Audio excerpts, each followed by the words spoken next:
Assalamualaikum warahmatullahi wabarakatuh. Salam sejahtera, Bapak sampaikan adik-adik. Bapak senantiasa berdoa, semoga adik-adik senantiasa sehat walafiat, berkah rezeki, dan senantiasa ada dalam ridho dan lindungan Tuhan Yang Maha Kuasa. Adik-adik, untuk pertemuan kedua mata kuliah entrepreneurship ini, kita akan membahas tentang wira swasta, wira usaha, dan berpikir perubahan atau mindset. Adik-adik sekalian, kompetensi yang harus dimiliki dari mata kuliah entrepreneurship ini yang pertama adalah adik-adik harus menjadi ilmuwan yang profesional yang dapat berpikir kritis, kreatif, inovatif, sistemik, dan ilmiah. Atau adik-adik menjadi seorang entrepreneur sejati, seorang entrepreneur sukses yang tentu berbasis ilmu pengetahuan dan bermodalkan bisnis. Apa itu bisnis adik-adik? Inilah bisnis. Bisnis ya dimaknai sebagai B-nya itu berbasis ilmu. Semua harus berbasis ilmu, semua harus memiliki ilmu. Yang kedua, inovatif. Adik-adik harus mempunyai inovasi terbaik.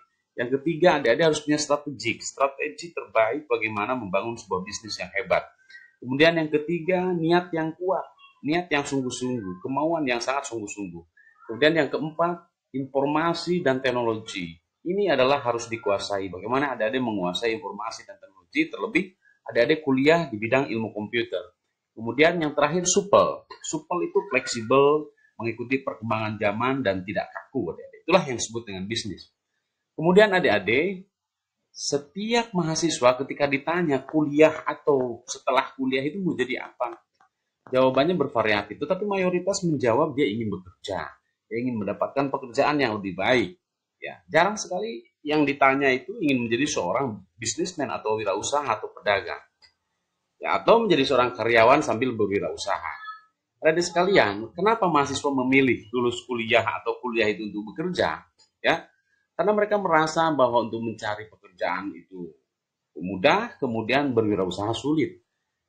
Mereka merasa bahwa di lingkungannya itu tempat dia tinggal, baik di keluarga maupun di lingkungannya, dia tidak punya rasa dan jiwa mental wirausaha. Kemudian para orang tua atau keluarga selalu mendorong anaknya kuliah supaya dia mendapatkan pekerjaan. Inilah kenapa kurang sekali atau sedikit sekali yang ingin menjadi seorang entrepreneur. Faktanya adik-adik, banyak sekali sekarang tenaga kerja digantikan oleh mesin. Ya, sekarang semua pekerjaan berbasis ya, e-toll, e-teller, ya, e-money dan seterusnya. Ya, sangat sedikit sekali sekarang jumlah karyawan di setiap perusahaan. Kemudian tenaga kerja asing mulai banyak yang masuk ke kita dengan kompetensi yang luar biasa. Kemudian jumlah pekerjaan juga yang tersedia tidak seimbang dengan jumlah lulusan. Jumlah lulusan semakin banyak, jumlah peluang pekerjaan semakin sedikit. Inilah kenapa adik-adik harus punya jiwa dan mental entrepreneurship. Ini kita lihat, setiap ada job fair atau pekan bursa kerja, jumlahnya ribuan ya. Karena sekarang pandemi belum ada job fair, kalau sudah ada job fair jumlahnya ribuan yang ingin mencari pekerjaan. Adik-adik, solusinya adalah setiap perguruan tinggi ya harus mengedepankan entrepreneurship. Entrepreneurship harus dijadikan sebagai satu prioritas bagi setiap perguruan tinggi.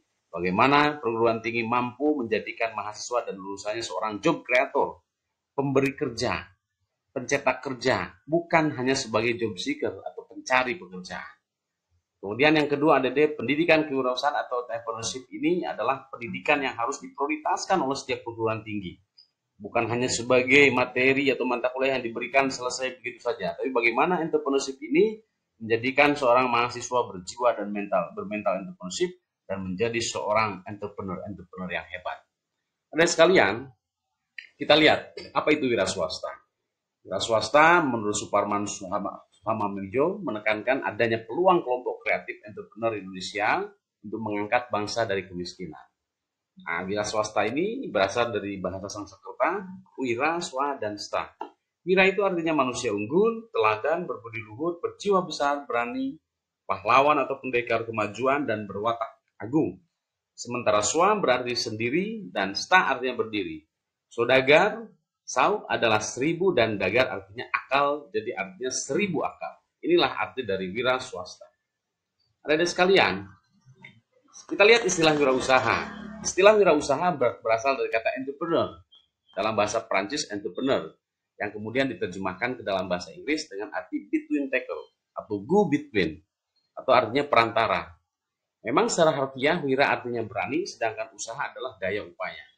Nah, sementara Adik-adik sekalian, kewirausahaan artinya adalah hal-hal yang berhubungan dengan keberanian seorang dalam menjalankan kegiatan bisnis.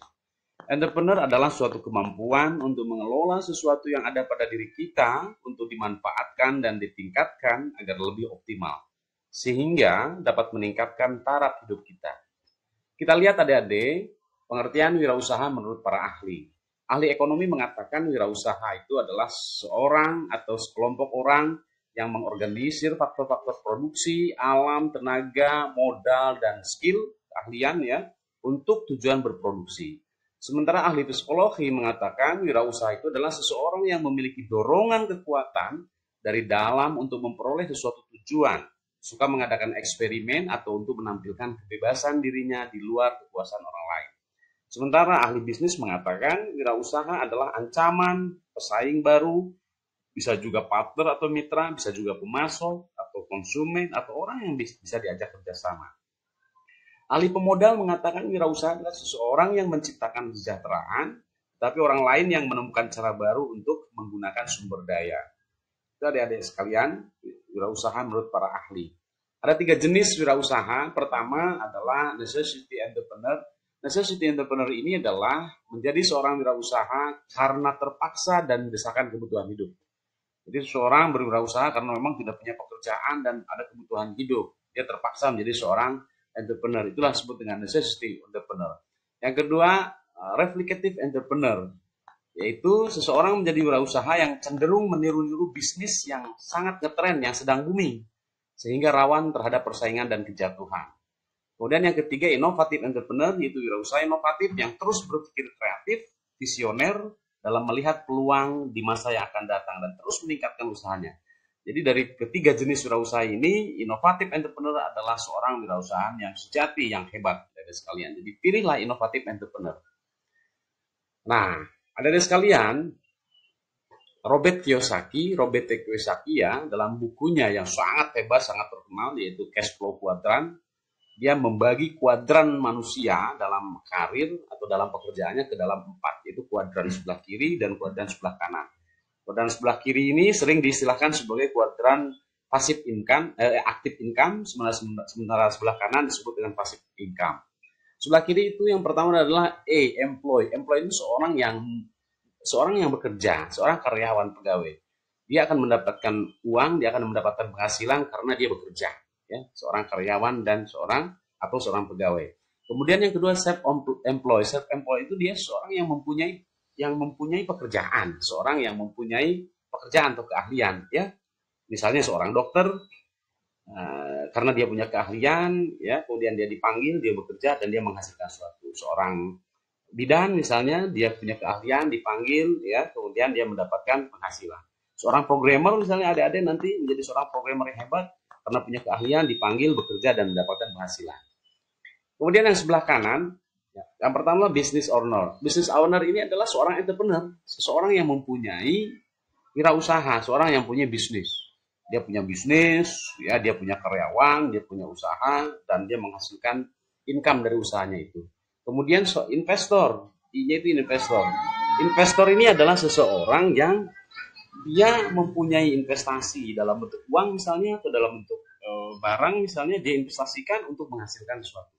Dia tidak bekerja pada seseorang dan dia tidak menjalankan sebuah bisnis, tetapi dia mempunyai modal, dia mempunyai investasi, dia mempunyai barang misalnya yang akan diinvestasikan sehingga nanti mendapatkan fee profit, dia menghasilkan penghasilan, keuntungan dari investasi yang dia lakukan.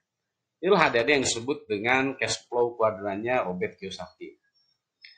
Adik-adik kita lihat apa bedanya wirausaha dengan karyawan, ya. Kita lihat wirausaha penghasilannya bervariasi, tidak teratur sehingga merasa tidak safety, tidak nyaman. Karyawan penghasilannya tetap, ya, walaupun memang tetap jadi lubang tutup lubang begitu kan. Kemudian wirausaha memiliki peluang untuk jadi orang kaya, karyawan ya peluangnya relatif sangat kecil karena gajinya tetap.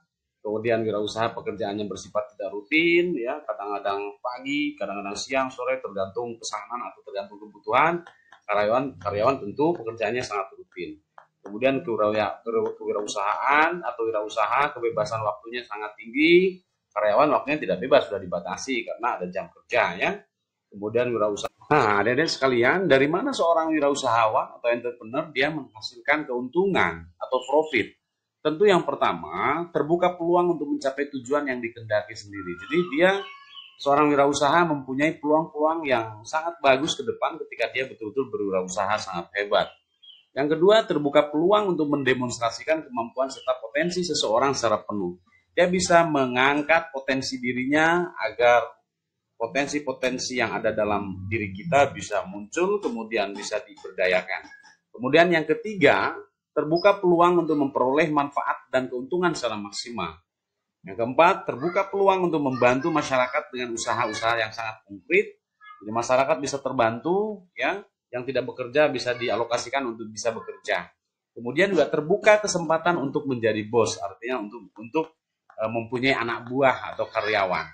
Ada sekalian, kelemahannya menjadi seorang entrepreneur, yang pertama memperoleh pendapatan yang tidak pasti tentu itu ya, memikul resiko tentu, bekerja keras tentu ya, ya tidak tahu waktu, jam ya, kalau malam harus berwirausaha ya, tetap harus dijalankan. Kemudian kualitas kehidupannya masih sangat rendah sampai usahanya berhasil ya. Baru kalau usahanya sudah berhasil dia bisa menikmati usahanya. Kemudian tanggung jawabnya juga sangat besar, banyak keputusan yang harus dia buat, kalau dia kurang menguasai permasalahannya. Ada sekalian, kita lihat mindset. Apa itu mindset? Mindset atau pola pikir. Mindset adalah posisi atau pandangan mental seseorang yang mempengaruhi pendekatan orang tersebut dalam menghadapi suatu fenomena. Itulah mindset. Pola pikir atau mindset ini adalah keseluruhan atau kesatuan dari keyakinan yang kita miliki, nilai-nilai yang kita anut, kriteria, harapan, sikap, kebiasaan, dan keputusan. Mindset ini adalah adik-adik cara pandang seseorang, pola pikir seseorang. Nah, yang termasuk ke dalam mindset ini adik-adik sumber pikiran dan memori, pusat kesadaran untuk menghasilkan ide, persepsi atau gagasan, sikap mental dalam merespon, kemudian kepercayaan yang mempengaruhi cara pandang kita. Inilah disebut dengan mindset. Jenis mindset adik-adik ada dua. Pertama, fixed mindset. Fixed mindset itu adalah keyakinan bahwa intelijensi, bakat, sifat adalah sebagai fungsi hereditas, keturunan, faktor keturunan. Apa itu ciri-cirinya? Ya, ciri-cirinya menghindari adanya tantangan, mudah menyerah, menganggap usaha tidak ada gunanya, mengabaikan kritikan, merasa terancam dengan kesuksesan orang lain. Inilah fixed mindset. Ya, mindset yang tetap, mindset yang statis, itu disebut dengan fixed mindset. Tentu fixed mindset ini adalah mindset yang sangat salah, ya jelek, ya. Yang kedua ini mindset yang bagus, growing mindset atau grow mindset, mindset berkembang, mindset yang bertumbuh terus. Mindset ini didasarkan pada kepercayaan diri kita bahwa kualitas dasar seorang dapat diolah melalui upaya dan usaha-usaha tertentu. Dia memiliki keyakinan bahwa intelijensi, bakat, dan sifat bukan merupakan fungsi hereditas, bukan keturunan, tapi dapat dikembangkan terus. Ya, ciri-cirinya apa? Dia dapat menerima tantangan dengan sungguh-sungguh, menjalankannya, ya, tetap berpandangan ke depan, visioner ya, walaupun dia gagal, visioner tetap ya anggap bahwa kegagalan itu sebagai tangga menuju kesuksesan. Berpandangan positif terhadap usahanya, selalu belajar dari kritikan-kritikan yang masuk, ya, kemudian menemukan pelajaran dan mendapatkan inspirasi dari kesuksesan orang lain. Komponen mindset yang pertama adalah paradigma, cara pandang, yang kedua adalah keyakinan dasar, ada kepercayaan, ada beliefs dalam dirinya. Kemudian yang ketiga ada nilai dasar, ada sikap, ada sifat, ada watak, karakter yang dia miliki. Ya. Kemudian bagaimana cara membentuk positif mindset atau mindset positif? Pertama, asumsikan bahwa masalah adalah hikmah. Kemudian fokus dan bersungguh-sungguh, kerja keras dan pantang menyerah, selalu berpikir positif. Ya, berpikir positif terus. Nah, bagaimana cara membentuk mindset entrepreneur? Cara membentuk mindset entrepreneur pertama adalah Anda katakan bahwa menjadi seorang bisnismen atau pengusaha itu adalah pilihan dia. Pengusaha itu kaya ide. Pengusaha itu mampu mengatur waktu, bukan diatur waktu. Pengusaha itu gajian tiap hari kalau kita untung. Pengusaha itu bos, pengusaha itu luas pergaulannya, pengusaha itu mandiri, pengusaha itu solusi untuk menjadi seorang kaya. Atau apalagi pengusaha itu solusi untuk bagi masyarakatnya yang tidak bekerja. Ya. Adik-adik, untuk memulai usaha, kita butuh 3M. Pertama adalah bagaimana adik-adik mempunyai motivasi yang kuat, bagaimana mempunyai mindset yang tepat, ya, produktif, kreatif. Ya. Selanjutnya adik-adik, bagaimana mencari ide dari sebuah usaha atau bisnis? Ya, pertama adalah ide ini bisa bermula dari masalah. Adanya masalah, kita ciptakan produk baru. Yang kedua, adanya kesenjangan supply and demand. Adanya kesenjangan supply, ya, pemasukan dan permintaan. Kemudian adanya prinsip bisnis 3M. Apa itu prinsip bisnis 3M? Pertama, mulai dari yang kita sukai atau kita senangi atau kita hobi. Yang kedua, mulai dari yang kita kuasai. Yang ketiga, mulai sekarang. Mulai sekarang kita berbisnis. Jangan dijadikan sebagai teori. Kemudian prinsip bisnis 3A. Amati, tiru, persis atau ATP. Amati, tiru, modifikasi atau ATM. Amati, buat sendiri kalau kita kreatif. Kemudian ada sekalian, tugas kelompok ini jangan lupa ya, kelompok sudah dibentuk seminggu kemarin dari pertemuan pertama sampai kemarin hari Minggu ya. Kelompok pastikan sudah terbentuk, tidak ada masalah. Mulai sekarang bikin company profil, bikin profil ya, setengah lembar atau satu lembar, bikin profil usaha apa yang mau dibuka. Bikin katalognya, bikin expander-nya, bikin brosurnya ya. Ini soft copy-nya saja, ya, filenya saja, bikin katalog, expander, brosur, ya, nggak perlu dicetak, bikin saja di kelompok kalian, ya. Kemudian soal-soal latihan yang saya kirim itu di slide-nya silahkan dikerjakan, dikumpulkan di ketua kelas, ya, dijawab cukup jawabannya saja. Misalnya nomor 1 B, nomor 2 C, misalnya nomor 3 E, ya, nomor 3 ya E misalnya dan seterusnya. Jadi jawabannya saja dikumpulkan di ketua kelas. Ini adalah soal latihan individu, bukan kelompok, ya. Soal latihan individu dikumpulkan di ketua kelas dalam bentuk PDF, ya. Oke, adik-adik, demikian. Terima kasih. Sehat, sukses buat adik-adik semua. Berkah selalu. Terima kasih. Selamat mengerjakan adik-adik semuanya. Assalamualaikum warahmatullahi wabarakatuh.